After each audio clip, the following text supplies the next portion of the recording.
right, kids, welcome to episode number Foreskin. I like to say Foreskin of the Wease Family Circus. And this show, we're going to bring in one of my greatest partners on the radio of all time.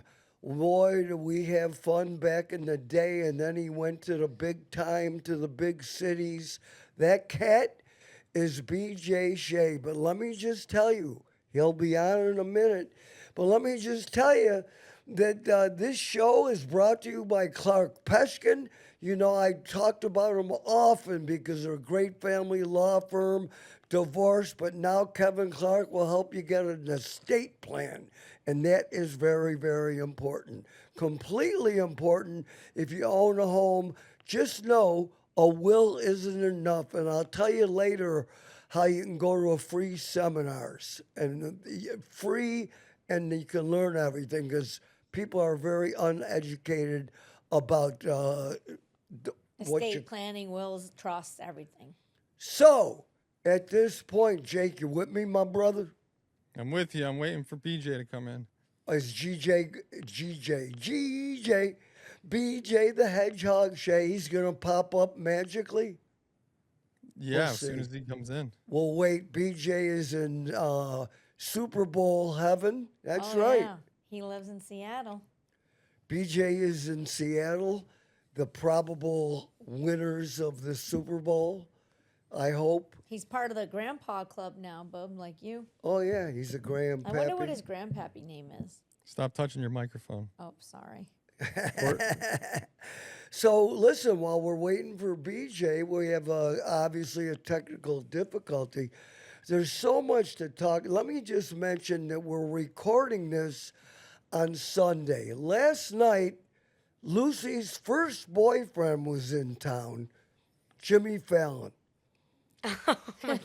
But here's what I want to say about Jimmy Fallon. Lucy went, I'm on Facebook. Every douchebag in town ran out to meet Jimmy Fallon. That guy must be a saint. He took a picture with every douchebag that asked for it, and they're all on He Facebook. seems like such a nice guy, and I don't think What a people guy. are He was so sweet. really. So The where funny- did you see him? Hold on. I saw. I was with her last night. We went to Bill Gray's tap room, and Sabres game was on. They had the sound on, which I would really appreciated. But I went home a little early, and she calls me freaking out. Jimmy Fallon serving drinks at Cobblestone. Where? I'm like, Cobblestone. The Webster. It's right up the street, literally. And on Main Street. So he Webster. went to two places. Yeah. Three. Hold on. Three. So I go, okay. She goes, oh, you don't care. I go, no. And she hangs up. And then she texts the family group chat and is like, oh my God, Jimmy Fallon's at Cobblestone. And then like you guys were like, yeah, he's here all the time. Like, what's the big deal? No, I knew that he's been here multiple times, but I've missed him every time. Oh. So I was very excited that Yeah, I had the chance. BJ's in. But I'm glad you went. All the Thank other you. times he's in Fairport. Yes. But now. So what happened was his friend owns Malconnery's. Right. They just opened one in Greece. He went So he there. went to the one in Greece, and then I guess that owner is good friends with the Cobblestone owner. So then he came to Cobblestone. Then he went to the Fairport Malconnery's at the end of the night. Wow, he made the rounds. That poor Yeah. guy must have taken pictures with 100 people. He's staying on stage with Tommy Burnett. I saw a video. Oh, cool. He sang with Tommy. Here comes I BJ. see BJ stuff. Yep, he's gonna come on. Jake, he's got to add him in. All right. Can't wait to speak after all this time. Let me mention before he shows up that for years, while BJ was on many, there he is. Look, you don't look bad, B. Oh, thanks, man. I need volume hear on me? BJ. BJ, you got any kind of possible volume picker upper? Well, let's see. Let me see what we got. Hello, hello. Well, it shows that I'm actually doing. We can hear you. You might have to move the mic a little closer. Right to you because I'm just- deaf, Yeah. B. How's that? Is that Better. I can hold it like the kids do. I can just hold a You little guy might like the even little have kids to. do and I do it like might that. need that. That'll bro. be better. Your buddy is deaf. Let me tell you something. You think it's easy with the Wease Family Circus? My wife beats me up hours at a time. I'm not only deaf, I have tinnitus. Is that what it's called? Tinnitus, yeah. Tortured, Beach. Tortured. It's like I got Parkinson's. I play poker with my hand going like this, and they think I got a bad hand. So much crap. But that's what happens with age. So I'm here for people coming up in the world to get them ready to be broke down like me. Yeah, I appreciate that, man, because I'm getting there. I'm 65. I just went Medicare. I'm Medicare ready, baby. Yeah. So, Beach, let's start going back with you. To be honest, not only does age fuck up everything with your body, but your memory, at least mine, not great. But I don't forget my BJ. You know I've always loved you. But I don't Yeah. know, how did I get you? Do you remember Chris Shire? Oh, Jesus. Yeah. What does she have She's to the do one with that you? we worked together in Boston, and all of us, they blew up the radio station in Boston, so all of us were out of a job. She ended up getting a job with you in Rochester, and she knew that I was expecting my first kid, and she knew you were looking for a sports guy. So she had asked me, she said, "Hey, do you know anything about sports?" And I asked her why. She says, "Well, there's this full-time job in Rochester, and this guy had a kid coming, did not have a full-time job." So the answer was going to be yes, even though it was no. So you came to Rochester. Did we interview you or just blind hire you? I feel like the interview with you was, "Hey, brah, you know sports?" I'm like, "Yeah, all right." I know how to spell it. Yeah, I felt like I didn't irritate you. I think you found me funny, and so because of that, I made you laugh a couple times, made you chuckle. I had no idea what I was getting myself into because I just didn't know about you at the time, Wease. And It's 100 I years. do know that. Go ahead. Yeah, it was 100 years ago. Yeah. And, you were doing what you do now. You were doing that radio. And I, of course, was doing old school read out of a joke book radio. That's what I was trained on. And boy, did you open my eyes. And it was a glorious, glorious 4 years and really shaped my entire career. Is that all it was 4 years, Beach? 4 years. I came, I was 1988 to 92. And then I came back, I think, in 96. And I didn't work with you directly. I worked with Bull in the afternoons for half a second, which that's a story. Like I got stories that We're maybe gonna you hear know, 'em. maybe you don't know. Yeah, you may not know. Like I came back the second time, and I don't think know why I came back the second time. I don't know if you know why they really hired me. And of course, it's one of the people that still work in that fine company you recently left. Who's that? I'm not gonna say names. I'm currently involved in a situation, so I want to be as diplomatic as possible. Okay. I'm guessing it's one of the managers that it's he's it's referring one of to your because we know one of your who- people. He knows. I one know of your who was people. the manager at the time, and you do too. Yeah. So why did they really bring you back? Yeah, all right, you ready? I know Lucy, why. Jake.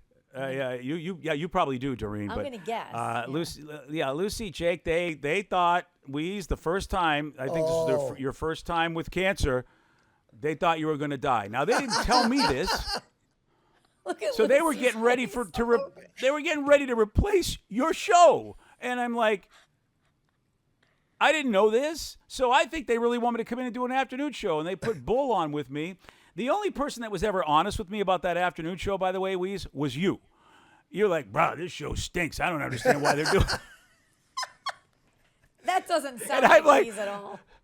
I'm like, I don't know. They're paying me good money, Wease. I don't understand either, to be honest with you. Where do they get this kind of money to do afternoons in Rochester? Like, it was money they would pay a morning show somewhere else. And, but everybody involved, including the carpet salesman. You know how much I love that guy, who used to be the program director. The carpet salesman is like, oh, no, we totally just want you to do afternoons. And because of my sparkling personality, I browbeat the guy and I said, "This makes no sense. What's going on?" And eventually I got him to admit, "You were only supposed to be here as a contingency plan, but the problem was, Wease, you lived. You didn't die like you were supposed to." Holy shit. We didn't know that. Motherfuckers waiting for me to take a pass. They were, All right. they were waiting for you to die. And so if you remember, I was very bitter in that second run, and I had, I'll say Terry Owen, because Terry Owen, I love Terry Owen, and he was my boss at the time. He brought me in. He's like, "I don't know what's going on with your attitude. You seem pretty bitter. You seem pretty upset." Kevin Legret, who I love, he also brought me in. He says, "You seem pretty bitter. You seem pretty upset." And I'm like, "Yeah, because if you told me the only reason we want you is because Wease might die, I wouldn't have taken the job. I wouldn't have moved here." Why And not? I bought a house. And I went to carpet salesman and I go, "Look, dude, I remember. it doesn't feel right." I go, "Wease is the barometer." He goes, "What do you mean by that?" I go, "If Wease hates something, the show stinks. There's no way you're keeping me." "Oh, no. Don't. Wease doesn't know what he's talking about." I go, No, Wease does know what he's talking about, and I'm about to buy a house. My wife is bugging me. She wants to buy a house. So we bought one. It was great. We were in Brighton. We loved it. 3 months later, they're like, "The pipe. Get out." I remember that well. I didn't remember it till fucking BJ. They told him, "Don't worry, buy a house." 3 weeks after he bought a goddamn house, they gave him the boot. What pieces of shit. Oh, Yeah, my God. and like I'm saying, one of those people still works for your situation, which is why I'm going to be on the DL and not name names. But it sucked. And it sucked too because it was like, man, I mean, really, this is your big plan. You don't even like the guy's going through hell and he's beloved, and you're behind the back going, "Oh yeah, we're gonna just put these, just wait for you to die." It was so cold. I also just did not like them for that either. I thought that was just classless in my opinion, but I know people do what they do. Well, I'll tell you a funny thing. That cancer not only did all of that stuff, but at the time, they were getting ready to drop me in Buffalo onto the Howard Stern spot. So we were broadcasting from 6 a.m. to 3 p.m. Morning in Rochester, 1 hour shared in Buffalo, and then till 3 p.m. in Buffalo. And then I got the cancer. Right, Yeah. Remember, Bub? Yep. And then, of course, that was that. But I think we need to talk about the good times, Beach. I want to ask you. Oh, yeah, there were so many good times. So many pictures of Sam Kinison with you and the shows we had, the naked chicks, the fun. What comedians do you remember in studio back Well, everybody. It was so great to be a sidekick because when I became a host of a show, that's when you and I bonded. Because you can't understand what somebody like you goes through until you're in that position. And you and I was always, an underling. And then when I got my own show, you were like, you treated me completely differently. You said, like, you looked at me, go, "Do you get it now, bruh? Do you get it?" And I'm like, "Oh, I do." It's your head is spinning that you don't remember all those things, but I got to because I wasn't running the show like you. And so the Sam Kinison week. Sam Kinison, ladies and gentlemen. Big Shy. That's it, Big Shy. Oh, we just saw Sam all right right, there he's not sleeping a in. ditch somewhere. Not only were we got a little late start, but we were working with radio silence, How's that? which was tough. Well, the guy's radio didn't work in the car. Are you kidding me? That's right. You came here with a car with no radio? Car with no radio, man. It's been a while since you've been here. That's true. And when you come here, it's always a circus here at the radio station. I don't know how to explain it to anybody because this kind of fame that Sam had, he was as big as anybody you can think of right now who's as big. He just was. And the fact that he would come to your studio, and he did it for a week, Wease. This is what, it blew my mind because Sam was the biggest thing ever. And here he's got shows in Buffalo, he's got shows in Syracuse, he's got shows in Rochester. And every day he's going to one of those places and then driving back after doing a late show. And you know how Sam was. He loved the audience. He greeted everybody. He shook hands. He was such a great guy. That guy taught me about customer service. But he'd always come back to your show, and we had such a blast. That radio. I might have said 5 words that entire week because you and Sam just had such a rapport. And it was hysterical, and he loved you. And he made that so clear to everybody, where he was like, "This guy put me on the radio before anybody knew who Sam Kinison was," and he said he was one of the only shows that would give me time. So I want to make sure, Wease, that I return the favor because of what you did for me. You allowed me to basically step my way to this great stage. He would go in other rooms and call Buffalo. He'd go in other rooms and call Syracuse, and he would do an interview. But he would always be on your show live for the entire week. It was the biggest event that any city would have, but Rochester had it, and it was huge, Wease, just so huge. And it was so fun to be a part of. I think it really, really, really helped my career because we're in Rochester, New York, and as you mentioned, he's playing Buffalo, Rochester, Syracuse, but he did those stations in Buffalo and Syracuse he didn't go to. He did the interviews from our studio and spent the whole week with us. Man, I mean, he was on a number of different times, but just look at that picture of Sam, and it was so heartbreaking when he died. He was BJ. And ironically, he was clean. I mean, we thought the way he ran his life, we know that you don't have that kind of energy unless you have help. And Sam, he was like up 24 hours. But apparently he finally was like, hey, got himself clean, got himself cool. And that's why his death was so tragic, because from what I understand, it was just a horrible car accident that had nothing to do with anything about his lifestyle.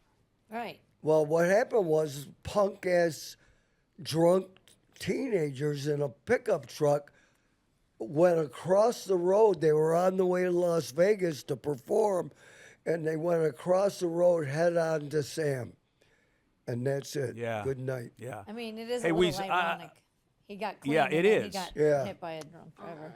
And of course, I just, Carl LeBove. You remember Carl? Oh, well, you know, Carl, I was more friends with Shubes. Like, Shubes and I really bonded with those Shubie? Outlaws back in the Yeah. day. Yeah. He's yeah, down Shubie. here now. Yeah, Shuby's a great guy, and he and I bonded a lot while you guys were doing your thing. And I didn't get to know Carl as well as I got to know Jimmy, but obviously Carl was there. Carl was a fantastic comic. I guess still is. I think he's still with us, right? Yeah, but no, I think Carl might even have taken a pass. Oh, I'm has not he taken? positive. Yeah. But anyway, Carl was in the car following Sam and his wife in the Corvette with Sam Kinnison's brother, remember? And Yeah. Carl tells a story that, he's got the article up on the screen. I don't know if it's in this article, but Carl says he held Sam's head. And it's a story, and he said, Sam says, I'm not ready. And then he died. I'm ready, he says. But that's a story. And Yeah, tragic. It's very But tragic. BJ, man. to also talk about when you went, did you go, you didn't go to San Francisco from our story. You went somewhere else, Florida? No, I did. I did go. Before we do that, I just want to say hi to Jake, hi to Lucy, hi guys. So fun to see you working with your family, Wease, because I got to do that in my career. I got to have my 2 kids on the show. It's fantastic. You did. Yeah. Another guy in Minnesota who, big rock guy, you probably know him, Tom Bernard, who was the king of rock radio in Minnesota for years, got to do the same thing. And when he and I met, that's the only thing he wanted to talk about. He goes, are you the guy working with your kids? He just loved the idea of being able to work with his family. So I'm happy you get to do that too, Wease, because there's just something special about sharing your craft with your kids and your wife. Tom Bernard was one of the guys we had dinner with Paul. That's who that was. With the kid, and I remember he does with his wife and kids, and then they did a show after his radio show, like with the family too. So. Yeah, so I did go to San Francisco right after Wease. It was I was recruited to work with this guy. They interviewed me before. I don't know when. I don't know if I was with you or not, but I was interviewed by this guy in San Francisco many years before to work with this guy named Lobster. And Lobster was a huge guy in San Francisco, a hippie dude. But they wanted to put somebody on the show with them. And that interview did not work out. It didn't happen. They ended up firing the guy. But the PD liked me. So when another opportunity came up, he considered me again, had me come out, and that was the job that I took in San Francisco. And so, yeah, I went there first. Let me tell you a couple anecdotes. First one, I remember at one of our morning show conventions, just as you were going to San Francisco, that piece of shit Mancow, he was making fun of you. I don't know if you were even in my space. And I said, you're such an asshole. I can't wait till BJ kicks your ass, and he's going to. But besides that, I also remember in San Francisco, you had a partner that they put you with that was gay. In San Francisco, wait for it, kids, that wouldn't be gay on the radio. And I used to talk to me and BJ, used to talk, I go, in those days, San Francisco was famous for gay, right? I mean, of all the country. And you got a gift of a gay partner, and he won't, but how long did it take for you to talk him into it, to coming out? Yeah, it took a while. He was a host of just a regular sort of music show, had a great voice.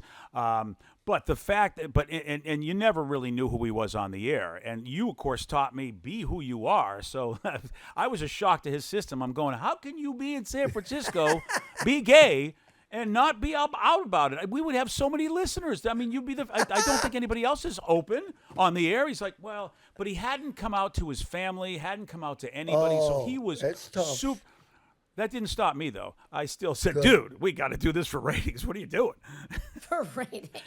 And he eventually did. Yeah. And I have to say, Wease, one of my favorite moments, because he was so happy to be able to come out, but it was still really hard. I mean, in the early 90s, it was still very difficult. It wasn't like it is today. But we had a great exchange where he wouldn't take me to meet his gay friends. I said, hey, we should go to clubs. I want to go to the places. And he said, I can't take you to places, because he was a very good-looking guy. He was very popular. He was very single. And it was great comedy, Wease, because he just came out and said it. He said, I don't want people to think I'm with you. That would ruin my reputation. That's hilarious. Now, what happened to that show? So, again, Wease, managers not telling you everything. Another situation where we're all hired to go do this FM talk thing. What I didn't know is they were going to get Howard Stern to do mornings, even though they hired me and this guy to do mornings, but they were going to move us to afternoons without even telling us. And they didn't say a word about that. Nobody said anything. So I'm out there thinking I'm doing a morning show. Then all of a sudden, big news comes out, and the manager says, look, this whole station is going to be blown up. We're screwed. And I'm like, what do you mean you're screwed? What are you talking about? We're all here. He said, well, truth be told, we were negotiating with Howard Stern. We were going to get him to do mornings. I'm like, but I'm doing mornings. Yeah, that wasn't a problem.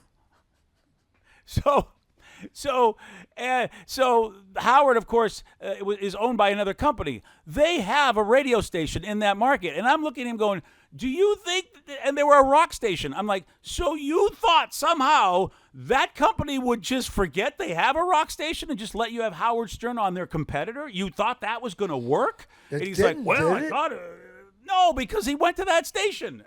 And I'm like, how are you a manager? Who put you in charge of? I mean, you know me, I'm not very tactful. Oh, so we all got fired. And how we found out is, you know, my producer and his wife and my wife at the time, we went out to dinner. And then the two of us said, hey, would you like to see the studio? So they're like, yeah, let's go see where you guys work. So we go in to see, and the key's not working. So we're banging on the... Come on.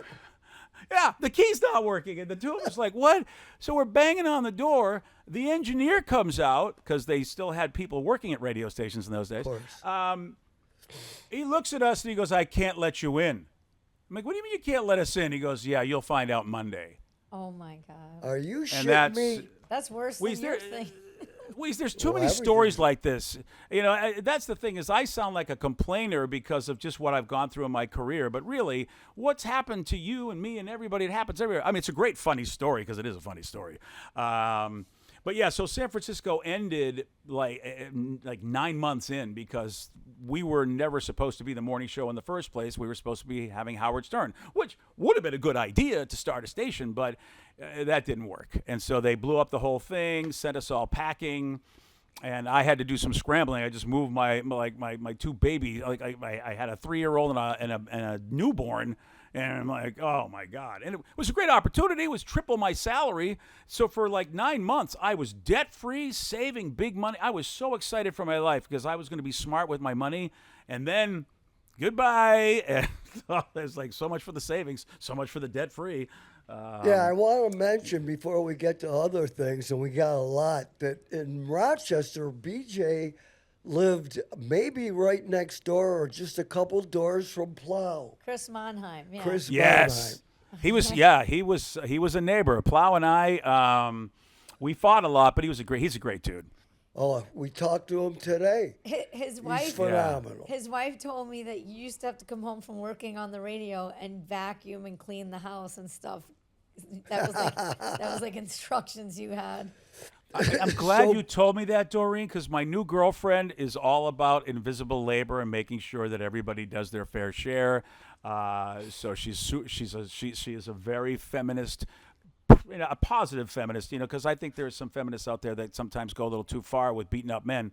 But she's all about invisible labor, and she's quizzed me like, how were you when you first were, your kids were born?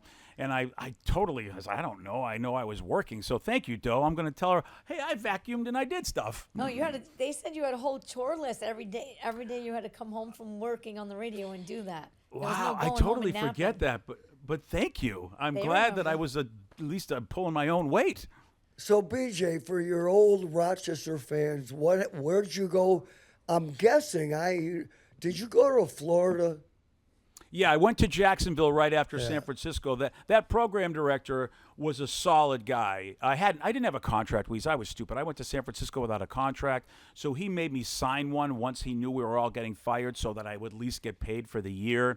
He helped me get the job in Jacksonville because he recommended me to everybody because he Nice. felt terrible about how it happened. Yeah, Chris Miller, I want to give him credit because there's a lot of people in our industry who I think aren't good at their jobs, but Chris Miller was one of the good ones. And yeah, so I went to Jacksonville, and it was the inaugural season of the Jacksonville Jaguars. That was fun to be a part of as we were all celebrating the birth of a new football team. Did you turn me on to Sally Carpenter? Yes, I did. Yeah, she was. I think she worked at Planet Radio, I think, down there, and. I love Sally. I don't know how things went with you two, but I loved her. Went She was great. a I great love her talent. too.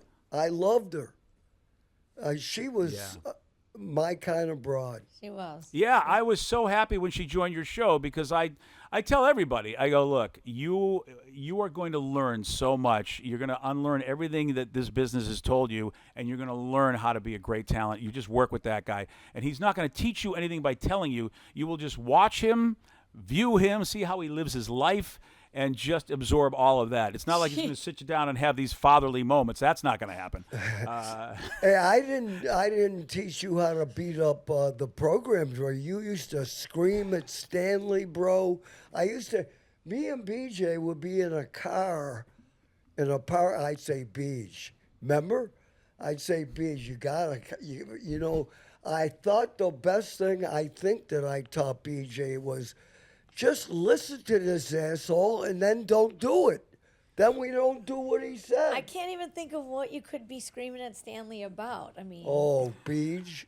like, I try to take the high road with Stan because I feel like I was way mean to him, and he's a nice dude. Absolutely, I love He's a him. great dude. Yeah, but yes, we definitely had some philosophical disagreements. My problem is, Weeze, you have that thing where it's better to ask for forgiveness than permission. That's but it. I was raised in a family where you don't lie, you get permission, you have integrity.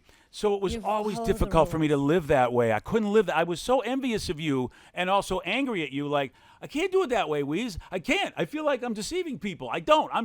But first of all, you're right. You should do what you want to do. Why do we have to ask for forgiveness for their own stupidity? That was always my attitude. But, it's funny. My best argument ever with Stanley was when Howard Stern came to town and he wanted me to play 4 songs an hour. And I said, I'm not doing it, bro. And we screamed at each other. And that was just the one time when I said, listen, man, this is it. I am not playing any music and handing the audience to Howard Stern. And that's how it worked. And he couldn't do anything about it. I Yeah, love you, we, Stanley. I know you're watching. So what are Yeah, you gonna do? and look, Stanley really believed in his philosophy, and it's not like his philosophy didn't have statistics and stuff behind it. So that happens sometimes in life. People really feel real strong, and then there's a guy like you who. Look, this is your show. Your whole career depends on it, and a guy like you wants to fail doing what you think is right, then actually, fail doing what somebody else thinks is right. So I feel for both of you, but at the end of the day, I think it's your call to make. Every PD has to know that. So after how long did Jayville last? Jacksonville was 2 years. It was good. And it was so good that I got recruited to go to Phoenix. And Bob Rivers Phoenix. was helpful. Yeah. Oh, yeah. I went to Phoenix after Jax. Yeah. Oh, yeah. How was that? Well, Weeze. Come on, let's get to life. How was it? It's horrible because it feels like everything that's ever happened has just been horrible. But in a way, it's like you didn't have to do any of this because and I think, dang it, man, I don't know if you remember, but I would send air checks of our show out all the time because you were like, I'm going to stay in Rochester. I love Rochester. It's my place. And I'm like, no, we need bigger things. I mean, I just wanted more money. So I figured, hey, we can get more money if we're in Los Angeles. And I would send air checks everywhere. And people loved you, but you were like, hey, you know what? I think I'll just stay here, which is smart because you never had to go through these situations where you get lied to and you get deceived. Phoenix, the general manager and the PD loved me. So they're like, we want you to come out. We want you to do this show. And I'm like, cool, I want to. But I was smart. I'm like, this time I have a lawyer and we want a contract. And we want it to be guaranteed for 2 years or I'm not moving my family because I'm loving life in Jacksonville. Well, they said no. And I said, well, okay, then no, thank you. I'm not going to do it. And then they went back to their managers and said, look, man, this guy, we want him, but he won't come without a guaranteed contract. And they said, well, you tell him to come out. And they said, no, please. Why? And they were like, why won't you give him a guaranteed contract? For crying out loud, what do you expect? Anybody good's not going to come out here. Right. And so they finally capitulated and said, sure. Then, but I was always a little suspicious, like, why did they fight over this? I don't understand why corporate didn't want to do this. Bob Rivers recommended me. The people love me. I'm no lie, Weeze. I'm there. I get there. We're killing it. We're having a great show. My first book, we went from like number nothing to number 2 in the target demographic they wanted. Wow. I knew the show we had to beat. There were old people. It wasn't hip, and it was a young woman station. I was so excited. I thought we can do this. A month after I'm at the job, they fire the general manager, and I go to my program director. I go, what's going on? And he's like, I have no idea. 2 months later, they fire my program director. And a week later, they come in and tell me, we're changing the format. You need to leave. And I'm like, what do you mean I need to leave? I got a guaranteed contract. And they said, oh, no, you need to leave because you're in serious trouble. There have been many complaints about you from human resources. Apparently, you're a harasser. I'm like, what? Oh, my God. And he's like, yeah, here's a piece of paper. Just sign this. I'm like, no, I'm not going to sign anything. So I called my lawyer, and my lawyer said, wait, they tried to make you sign a piece of paper just so they didn't have to pay you without having me present. She said, that's a violation of fair practices. So when she called corporate, and the corporate officers were like, well, no, that shouldn't happen. We're so sorry. Oh, my God. So the new general manager was an idiot, and he just thought he could pull a move. So, they ended everything. They moved me to nights, Weeze, and I wish they just would have paid me out, but they moved me to nights. But I'm like, okay, well, I have bonuses, and I was number 1 in nights, so I was like, this is great. I'll still make all my money. I'll make my bonuses. Yeah, it's not mornings, but whatever, till I find another gig. Then I go collect my first bonus because I'm number 1, and the GM says, oh, no, you don't get a bonus. I go, what are you doing? Why? I don't get a bonus. I'm number 1. He says, yeah, but your bonuses are based on mornings. And I'm like, yeah, well, I got a bonus when I was working mornings. I got a bonus because we went to number 2. Now I'm number 1. He goes, yeah, but you don't get them because you're not on mornings. You're on nights. And Wease, I never, ever got another bonus. And I went in every day to the general manager, and I said, I want you to know that, yeah, you don't get to pay me a bonus, and you think that's great, but your morning show sucks, and that's why they're not making bonus. And so here I am at night. All I've ever done has been top 1 or 2 every place I put you put me, and you're so happy you don't have to pay me a bonus. And it was another horrible experience where I had to go find another job, and unfortunately they don't pay you. They wait for you to find another job so you don't get that lump sum. And then from Phoenix, that's when I went to Rochester because BJ, you're the greatest talent ever. We want you. And I'm like, really? Are you sure? Because I just had a bad experience here in Phoenix. Are you sure? No, we want you. You and Bull are going to be the greatest thing ever. And, and believe me, I'm like, oh. I didn't have Bull on. We should put Bull next. But you got to tell me about Seattle because here comes this. First of all, are you a big fan of the football Of Seattle? team? Oh, yeah, well, Wease, this football team, I mean, if they don't destroy New England, I'll be very surprised. I'll be very surprised. But, look, we don't have one of our running backs, but I still don't think that's going to be a problem, and I think Darnold's oblique doesn't show any signs of being an issue, and he's got another couple of weeks to heal. So unless New England is a better offense than they've faced, I just don't think New England's faced a defense anywhere near. I mean, I really think the 3 best teams in football were all in the NFC West. That's my opinion. And the Super Bowl happened, at the conference championship for the NFC, in my opinion, especially after seeing how that Denver-New England game went. What do you think of the how they played against, all the games they've played in the playoffs were against top defenses? Particularly, I don't think that New England is a strong team. I think on paper against their schedule showed, some signs of weakness. You thought they were just going to get smoked right away in the first round after the Bills, broke their winning streak, and it proved that, they really can't be beaten by good teams are going to beat them. But then they showed up against these 3 strong defenses, but I agree. I think they're going to, I don't think they did that great against Denver, right? They won the game. It was a low-scoring game, right? But here's the fun. 7 points, yeah. Here's the most fun thing for me, because I subscribe to the right-wing New York Post every day. Don't forget, Darnold used to play for the Jets, and the Jets, they're going to crap their pants if the quarterback they let run away wins the Super Bowl, and he's going to, I hope. He was on the Jets, not the Patriots. I said the Jets. Yeah, Jets. Yeah. I said Jets, didn't I? Yeah, you did. He's saying that Yeah, that's why I said because the Jets are so bad that they're gonna be pissed that they let him leave. Minnesota let him go last year too. Like he was amazing last year. Like what for whoever they drafted, what was it, McCarthy? Yes, JJ McCarthy. Yeah. So, Beach, tell us a little bit, because Seattle's a great city. How many years have you been there? This will be my 26th year, 25th year, 26th year, yeah. Well, maybe 27th year, yeah, 27th. Now, I got 9. Did the late great Bob Rivers get you in, or yeah, that was did you go yourself? It was another great. That's another great story, and I will tell you, Wease, you may not remember this.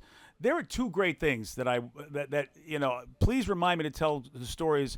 Only because I've been reading a lot of the comments on the, because I've watched all the episodes and I'm seeing the comments from people who just want to be miserable.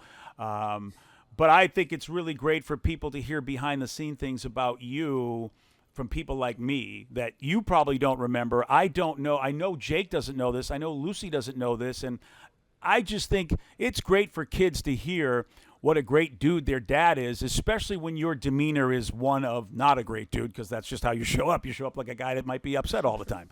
And I have that same problem, resting bitch face. You don't, it's just, but when things when things were going south in Seattle and Rochester, because they were done with me, I was irritated because I found out you weren't going to die, and I'm glad.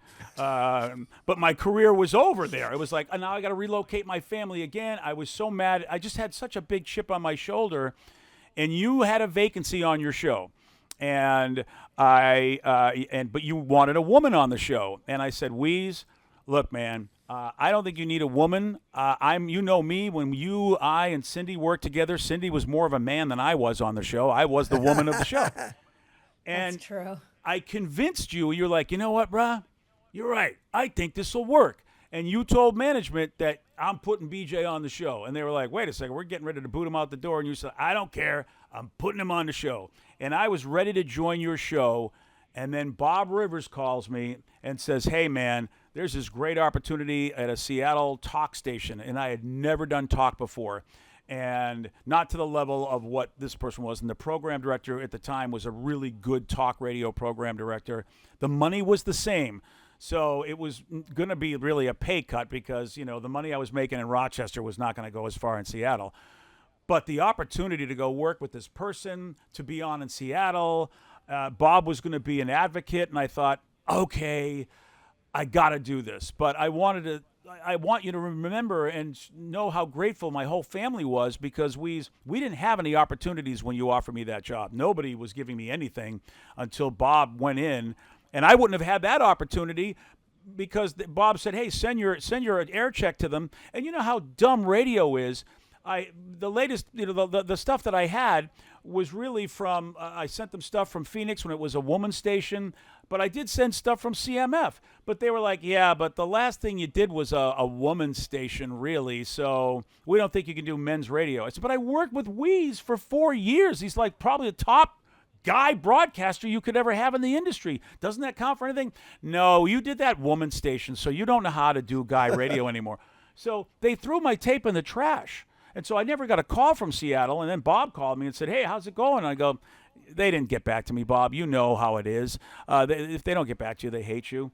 Bob was furious. He's like, nobody called you. So he went into the program director's office and he said, so what about my friend BJ? And she said, oh, yeah, he didn't fit it. She goes, tell me why. What was it about his tape you didn't like? And then she finally admitted she gave it to a minimum wage employee to listen to. Oh my He God. listened to it and hated it, and so he threw it in the trash. And Bob just said, I want you to know I'm going to leave this meeting. I'm going to call the corporate CEO and tell him I will never recommend anybody to this company ever again because of you. She immediately said, no. We'll give him an audition. Just tell him to go to Rochester. We'll put him in a studio. So we went to because it was they own stations in Rochester. So they had me go in the studio and do a test show. And I guess I did well in the test show, and they hired me. But you didn't work on the station Bob was on, did you? No. Company. No. Wease, to talk about the kind guy that Bob was, because I asked him, I said, why are you helping me out? And he goes, I really shouldn't help you out because here's what's going to happen, BJ. It was a midday show. And Wease, I couldn't get arrested. I couldn't get a job anywhere. Nobody wanted me. I just had failed in Rochester. Nobody knew why, but I just failed and I was fired. And so I said to Bob, I go, what do you mean you don't want to bring me? He said, because one day you'll get a morning show here, and one day you're going to kick my ass in the ratings. He said, but I still think it's the right thing to do to bring you here. I think I can still learn from you. You're one of the best talent I've ever seen. And the only other person that's ever regarded me that way was you. So I thought, okay, well, I thought he was crazy. I'm like, dude, what are you talking about? And Wease, I'll tell you, that exact thing happened. I eventually got a morning show. Bob and I were competitors. I eventually beat him in the ratings. And the kindness of a human being to know the future and still bring me to town and help my family, I mean, it's unbelievable. Who does that? People usually try to keep people down. Well, Bob Rivers was one. May he rest in peace. If anyone shouldn't have died young, I am not what some people think is young. It was Brother Bob. What a sweet friggin' guy who loved everybody. And we used to go for ice cream. We used to be at morning show conventions. That's when we all had our little group, Beach. And we used to go, everybody was at the strip joint. We'd be out for ice cream with Bob and BJ. Remember?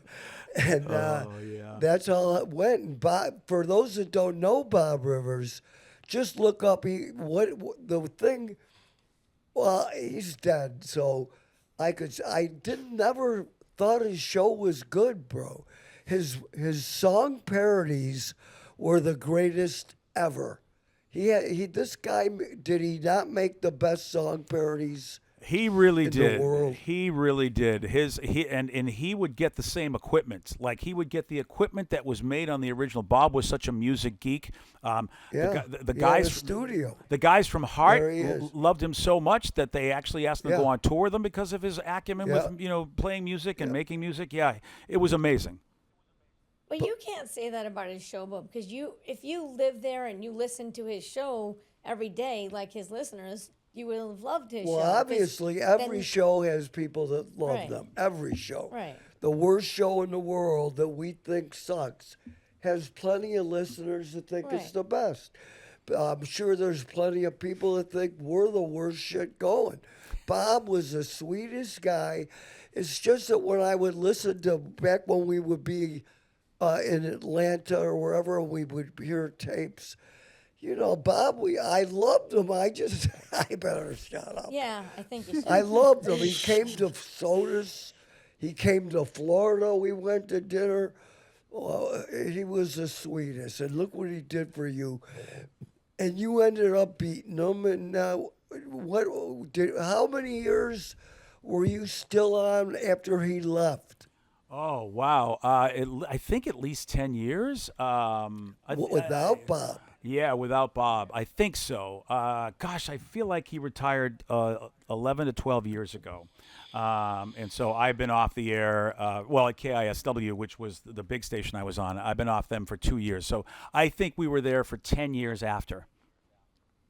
Well, can I interrupt? And I want to go back to you and BJ together. That's Yeah, what sorry about I that. want. I want to hear. No, I want to hear about when the TV show started. Like, because by then you were on the radio for how long before that? Wait. began? I'm surprised you. You know, I can't believe we didn't bring that up. And it's funny, whenever I watch tape, which I'm not, of the TV show, there's my boy BJ.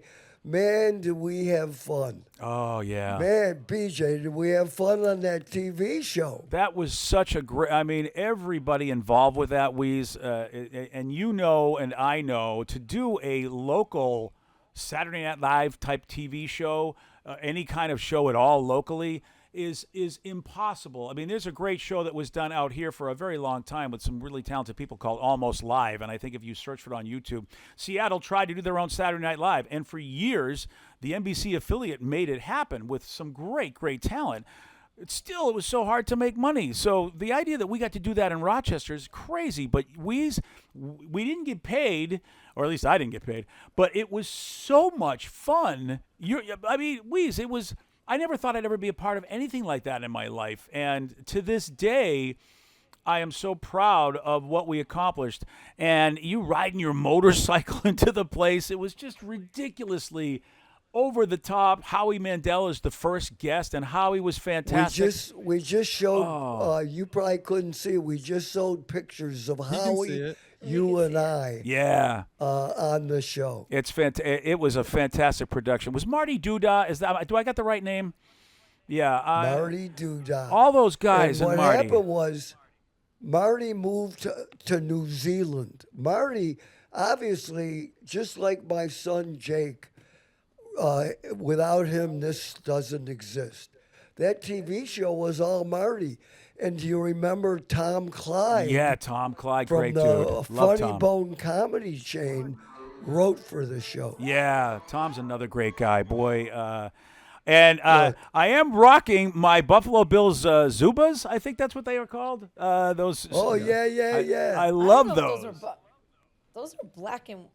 Yeah, those Are are they those are Buffalo because Bills ones? because I wore my Red Sox top, and of course the Bills are blue and red as well, so I was representing both. I know it's hard to tell on TV, but they are Buffalo Bills, the Zubas, and man, I love those so much. And Wease, you remember how badly I dressed, and that's about the best I've ever looked. Well, when BJ first, I don't want to be mean. He's a big shot now, but when he first came to Rochester, he used to wear. I hope you admit this. 2 T-shirts under a shirt. I go, BJ, what are you doing? Well, And by the way, you might notice I'm not gonna tell the most embarrassing story about you. well, I that, won't are you going tell to? You aren't going to tell the fly? You Tell the You fly. got to tell the fly. But I know the fly. Before you tell the fly, Wease, to comment That's on a my great dress, story. I want to, just because I don't want people to think you're being mean. This commercial right here. So this commercial right here, I think we shot at, I forget, it was the NBC affiliate, whatever, ROC or HEC. Channel 8. So I dressed up the way I dress up, and it was geeky with my hair and my glasses, but I looked like I was on a special bus. I did. That's how bad I dressed. Weeze, I'm trying to get a soda out of the soda machine, and one of the TV employees come over, and she is thinking that I am just a special needs person, and I don't know how to operate this. And she's like, oh, honey, oh, dear, let me get that. Those buttons are so hard to operate. And I'm looking at her, and I'm like, I need to change my wardrobe. I really do. Look at Cindy Pearson, that picture. Yeah. Pretty hot, humble. Yes. Yeah, Cindy. Well, a lot of people So- love Cindy. Let me tell you, I used to get a lot of people coming to me going, is there any way you can give me the inside track on Cindy P? Because, I don't know. I mean, she was married, but these people, that didn't want to stop them. They all wanted a piece of Cindy P. Oh, and Yeah, there's well, if you Courtney. recall- Oh, Courtney. Yeah, that You was, see Courtney. Yeah, I love There's Courtney. Joe Walsh. Yeah. There's Courtney and Cindy. Yeah. But do you remember, were you with me when, was Cindy already here when you came or the other one? Well, Cindy came after me. So you do remember when she came, we didn't even know she was married. Yeah. She was dating dudes. Yeah, I didn't want to bring She that was up. but dating yeah. men in Rochester. She was banging dudes. Yeah, she was. And then all of a sudden she was married and Rope came to Rochester. I Her like to think husband. I like to think Cindy was the first ahead. polyamorous person I met. That's how I'm regarding it. But she, her husband died, but she's in Ohio. Yeah, I haven't heard from her in a long time, Weeze. I have no idea how she's doing, but we had it was a good trio, man. That was a good show. I'm gonna get her on, and the only thing is, it ended bad. Yeah. I don't know. I don't even want to Wait, tell. so- Well, I got BJ, there's a well- story I got about that. Weeze, I don't know if you remember that, but when you told me how things were going with Cindy, companies don't like to go to the mat. But I told you, bring me up to testify, because I had a story that pretty much made her look just like all of us. And it was a pretty embarrassing story for me, and I tell people the story. If what happened to me, if I was a woman and she was a man, she would have been fired on the spot for what she did to me. What'd she do? Bruh, What did she do? Bruh, we're in public at an event, and I don't know what was talking about. Maybe they were showing pictures. Maybe there was a couple of exotic dancers that showed up. And Cindy goes, oh, let's second check and see how BJ's doing down there. And she goes and she grabs my package in front of an entire crowd. And then to have her turn around and go, oh my God, this environment was just so hostile. And I told you, I go, I will testify against that person right now because that is such crap. Because everybody did everything. That's what we all did. And is it right? Is it wrong? All I know is that she was as bad as anybody she claimed was as bad to her. And I was ready to testify on your behalf. Proud Jesus. Play it. BJ, a quick fly story. Yeah, go for it. BJ got hired. BJ was a comic. BJ could do stand-up comedy. And BJ was hired to open up for, say it, oh, I think it broke Great up. singer. Oh, Your mic- something's going on, Jake. No, it was his mic. did you hear me say Bobby Vinton? No, Bobby no. Vinton. Bobby Vinton. Yeah. Was he the Polish prince or something? That's exactly who he is. A great crooner, sort of like Dean Martin and Jerry Vale, all those guys, Al Martino. He was that kind of guy, and also the Catholics loved him. This was a church event that we were doing. So they hired BJ to be the opening act for this big show at the Eastman Theater. BJ goes out and buys a suit, nice black suit. Yeah, 1980s sort of And bellhop-looking BJ suits comes out that they used to have back in the day. a little bit. And I'm sitting with his wife in the break. And if you've been to the Eastman Theater, it's about 20 or so rows back with a space in between. And all of a sudden, we see BJ's fucking fly is open. His fly is open, and he's got white undies that you could see. And she says to me, Wease, go and tell him. I would have to walk down the center aisle. I go, oh, Kathy, I'm not, you're his wife. You go tell him. She wouldn't do it. So he did the whole show with his fly open. We go backstage immediately. And we go, Beach, you got fucking fly was open. And he says something wonderful. He says, I wonder why they were laughing at the wrong time in my jokes. That was hilarious. I was bombing so bad because nobody was laughing at the right stuff. But then all of a sudden they're laughing at other things. And I'm like, what is happening? Oh, God, it was one of the worst moments I had on stage. I don't know if you remember after the. Not really. Well, Weeze, what I remember, which was so wonderful about that, is you took me to Hiccups, Yuck Yucks, whatever it was called at the time. Elaine Boozler was performing, and of course you had to. That's it. You had to tell everybody the story because I mean, it's a great story. It's a great story. And Elaine Boozler was so kind because she was like, man, and she started telling the stories of her worst gigs, and she made me feel a lot better because I just thought no one has ever had this horrible experience. And I got to be famous for it. I mean, people gave me the nickname The Fly. I mean, it really was great for my career. Let me mention Elaine Boozler, probably 90% of the people watching this don't know who she is, but at that time, she was one of the bigger female comedians. Elaine was big deal. I remember the name. Huh? I remember the name. Elaine Boozler. Yeah. Tell you. Super talented So and a did great you person. Well, a lot of the ones back then. Well, Now everybody. A story that guy, because you asked me the comics, I remember we got the scoop on the whole home improvement controversy, and I don't know if you remember, but it's because of your again. We got so many good stories, Weeze, because of how these comics loved you. I had never heard Rich Scheidner tell this story because I ask other comics because because of you and because of stuff. In my show we had comics come in and I would ask people to the side. I go, look, because Ari Shaffir at one point really went after Carlos Mencia and said, called Carlos Mencia, that whole thing. So I thought, hey, since you're thinking about that, have you guys ever heard about Tim Allen and the whole controversy with, and the Rich Scheidner controversy? And nobody had ever heard that story, and I don't think anyone ever did except on your show where Rich felt comfortable enough to say, his character, Canyon Man, he believed was completely stolen and basically made a career for another person. And that's the only place I've ever heard it is on your show. And I don't think Rich has ever told anybody. Richie, by the way, I have to interrupt because Richie, he used to, after a period of time, he would come up for a week at a time in the summer, stay with us, and he's still performing. I don't know if you know that. I didn't know that, no. Still performing. He wrote a comedy book, Beach. I think he has a movie out that he made. I love Richie.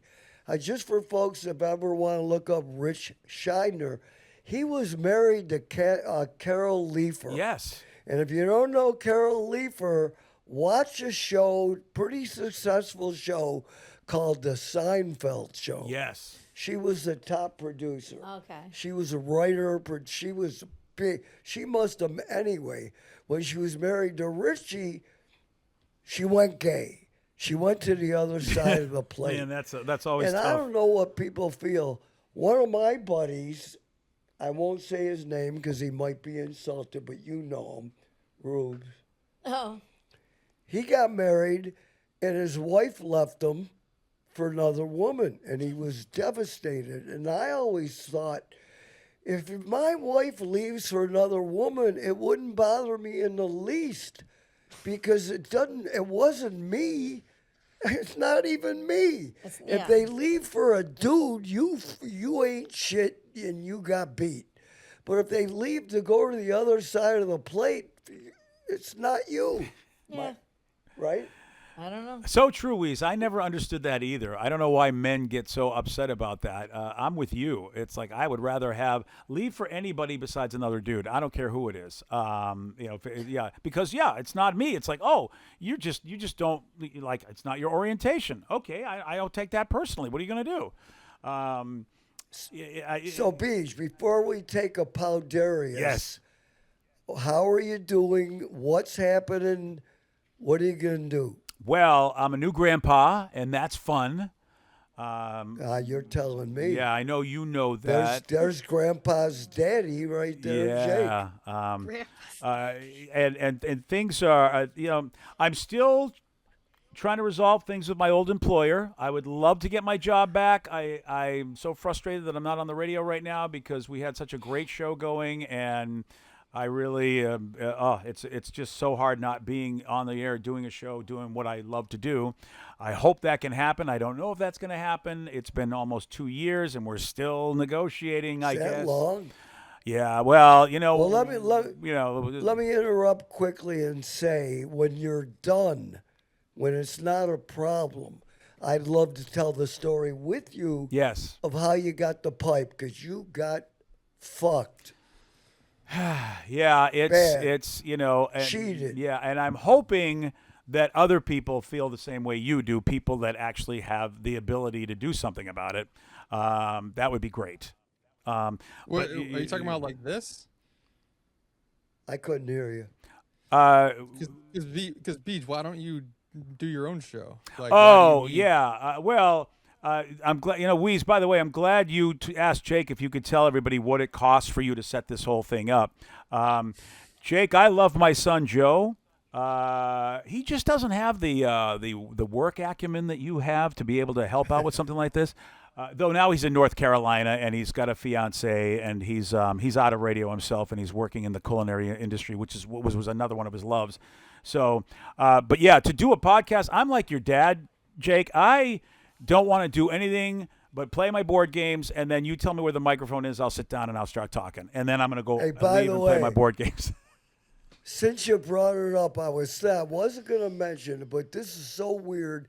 Yesterday in the poker tournament I was in, there was a goofy dude at my table with a magic sweatshirt on. Oh yeah, don't be. I was thinking of BJ the whole time. Oh, I got a story about that, bruh.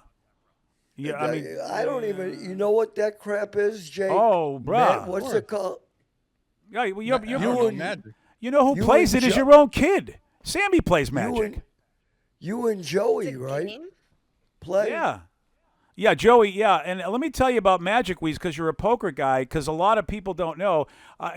Being in Seattle, you get to meet some famous, some Microsoft dudes.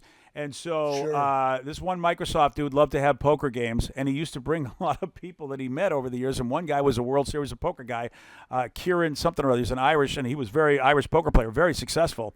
And he sat at a table with me, and we were playing, having fun, and he said, these kids. These damn math kids come to the table. You can't bluff them. You can't do anything with them because they just know math. They know math, and I don't understand where the math's coming from. And I said, I know exactly where the math is coming from. I would take Joey to these magic tournaments with his friends, Weeze, and some of these kids are now rocket scientists. Literally, some of them are rocket scientists. So you got to be super smart to play this game. So while they were waiting for their tournaments, because you play multi-round tournaments, and before you have your next match, they're playing Texas Hold'em.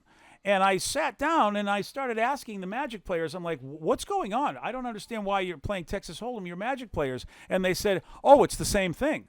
You have to, if you remember, because you have to do a lot of memory and remembering of decks and cards and things. And if you remember what people do multiple turns ahead of time, which is what all the successful Magic the Gathering tournament players who win money, that's what they do. And they realized they could apply that skill to Texas Hold'em, and they have changed the game because they go in.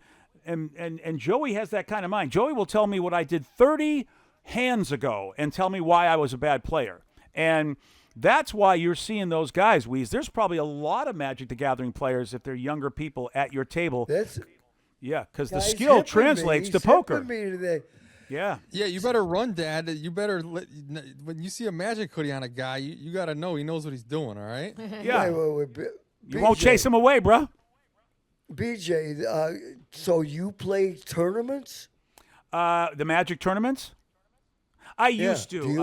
One of the fun things Joey and I did, especially in Rochester, because we would travel all around. I don't know if you know this, but Joey was a really good player. Rochester was his hometown. A place called Boldo's Armory, which I think is still in existence in Rochester, was a game store. That was his home store. They adopted little Joe. He probably was, I don't know, maybe 7 or 8 years old. Holy Bruh. Christ. He was so good, Wease, that he won college scholarships because at the time, Wizards of the Coast, the head company before Hasbro bought him for $325 million. Those guys are rich. They used to give out money to adults and college scholarship to kids. So they had a thing called the Junior Super Series. Joe won Rochester. Then he won the regional, he went to New York City. He won that. Then they sent him to Orlando for Worlds. And he got to compete in that. And here's the sad story. You have to have a deck to play Magic. And these decks are very expensive because you have to buy cards and you have to have special cards. Bruh, here we are in Florida. Joe got sidetracked by Florida, left his deck on a bus stop as we were going to Disney World or something. And so he lost because he didn't have his deck. He didn't get to play. For real. Oh, it was so horrible. I mean, but he was really, really good. And all of the geeky community loved Joe because he was representing. He was a much better player than I was, even though I taught him how to play. But he's much better than me. So yeah, how hard is it to get better? I mean, you can't get as good as your kid. you have to. It's the same way to be good at poker, Weeze. You know, you have to have a great memory. You have to be disciplined. You have to know the rules, know how to play the game. Like Joey. They'll put a card on the table in Magic the Gathering, and Joey will tell me what's in the guy's hand. He'll go, I know exactly what that guy's playing. And I'm like, how the heck do you know that? And they would watch me play. Like, I play casually, and they're all behind me, and when you can hear them sighing. You can hear them going, oh, Dad, oh, my God. Like, they were like, you are the only guy we know that can snatch defeat out of the jaws of victory. You're so fantastic at that. But the kids were super smart. One of his friends is a professional poker player down in Vegas. That's how he makes his living. And he was just a Magic player. And now he's in Vegas, and that's his job. It's a grind to make money down there being a professional poker player. Yeah. Well, we know. It's a grind. Yeah. Anyways, Beach, we're gonna have you back soon. Oh, thanks, because man. I love it. I have to get. Oh, by the way, Jake, tell him about the bit you were hoping he could find, Beach. So, Jake, I know you're going through audio, and I think if you have anything from the 80s and the late 80s and early 90s, from the shows that were the worst of the Weeze, those best of shows, I edited those shows. So it's really exciting if Jake actually gets to hear them and he's going through them. You see this thing right here? Do you remember if it was on a DAT tape, which is these ones, or if it was the ones I did were reel to reel. I don't know if we had that at the time. Too. Right there. That's one of them, and I got like 30 of them, and they're all on the back. I'll send you pictures of all of the backs. Beach, that might be my writing on the back. Yeah. So tell him the bit. So Jake, you were one. Now you were maybe you were 2 years old. Joey was maybe one. And this is what I love about you, Weeze, is that. We fight all the time about whether or not you really are a talent and whether you are a performer, you say that every time. And I've always argued with you is that you're a performer that doesn't understand you're a performer. You don't know how much God-given talent you have that people go to performing arts school to learn. You have such great timing. You tell such great stories. Your ADD teaches you how to move on. Like, you know when it's time to move on before any other human being does, which actually turns out to be great for what you do for a living. Wait, I have to interrupt you and tell you I have been cut off. I'm not allowed to do it anymore, according to podcasts. Jake beat me up. I can't do it like radio. To me, stuff goes too long. He looked at, supposedly people listening to this shit want it to be long, Jake. Well, yeah, but BJ, to your point though, that can apply in these types of situations. This is longer form, but what you're talking about is yes, is radio, and you're a radio guy, so that's kind of like the world you're in as well. So, but yeah, this is different. But I think this conversation was an hour. That's not something you can do on the radio. So already this is different. And Yeah. yeah. Yeah, definitely. So what And is the Jake bit? is. You were. Oh, yes. You were Uh, saying and Jake was one. Yeah. First of all, Jake is right, back. Weeze. Make sure you listen to Jake. He knows a lot more about it than you and I ever I'm will. doing, believe me, Yeah. I'm listening to him. Yeah. Well, tell him the bit. So the bit is that, and Weeze, this was a magic moment for me working with you where all of a sudden you just decided one day, I might have pissed you off, maybe because you had a balloon payment for one of your 14 boats you bought that year. I don't know. Kazumo. The Kazumo. And so You made that up. Go ahead. but you came at me and you said, bruh, on the radio. And this was legendary to me because of the reaction of everybody in the building who would listen. The people that worked at the station were a fan of our show. And you said, bruh, look, I got to tell you, I love you. You know I love you. But your kid, bruh, he is so friggin' geeky. He is going to be a loser when he grows up. Something to that effect. And I'm like sitting there going, first of all, my kid's like he's one. So, but I'm like, the rules of improv, the rules of entertainment. It's like, all right, this is where Weeze wants to go. This is where we're going to go. And I'm going to fight you. And I'm like, Weeze. And I basically said, you're in no position to criticize anybody else's child because of your dope of a son, which unfortunately, Jake, it was you. And he said, how can you call I don't know how it went, and it probably went completely differently, but I remember you like, you got no business saying, how do you know my kid's a dope? And I'm like, apple tree. I mean, let's be honest. And then you come at me and go, bruh, your kid's going to wear two T. We went back and forth. It was brutal. Like, I don't know. I don't know if it was Chris Shire. I forget who was on the show. But, like, the look of shock on her face, you and I were going at it. But I remember this, Weeze, as we were going back and forth, which what I think was a great thing, just basically ripping the crap out of our toddlers. We were vicious. I saw a glimmer in your eye because you were like, this, brah. You were looking at me going, this is great radio. And I looked at you and I'm like, oh, I am not. I was like, I thought I would be in trouble, but I don't think I'm going to be in trouble. After we got off the air with that, you looked at me, brah, and you said, brah, that has got to be some of the best shit I have ever done. That was so funny. But then we walked out of the studio to go to the bathroom or something. Stan and the general manager and all the salespeople were like, are you guys okay? Oh, because they really thought we were going to kill each other. And I'm pretty sure I put that into Worst of the Weeze. I'm hoping that's on one of the reel-to-reels because Gotta be. to have two people rip the crap out of the children like we did, nobody would ever do that on the radio, especially like in the late 80s, early 90s. And I was vicious to poor Jake. And I think I compared it to a lighthouse. I said, he's vacant. There's nothing up there. I think you should have him checked. I don't think he's got a brain. And you were like, your kid is never going to get a woman or anybody. No one's going to be. And, it was so vicious and so fantastic. And that changed me, Weeze. That I realized you can't go back to doing lame radio after something like that. You just can't. So wonderful. What year was Joey born? What year? 1988. Okay, so him and Jake were very close because Jake's 87. So Yeah, exactly. Yeah. And it was one. By the way, the people of Rochester, I want to say this, Weeze. I moved my ex-wife. I moved her from her family and from everything when she was still pregnant with Joe to this new town because I needed this job. The people of Rochester, your show was so huge. By the way, I don't know if you remember this, Weeze. They did a study, and you had like a 50% name recognition in your town. 1 out of 2 people knew you. Like, they didn't know the mayor. They didn't know anybody like that. And so everybody was so kind. We got so many gifts. We got so many of your listeners that just wanted to make us feel at home with this new baby.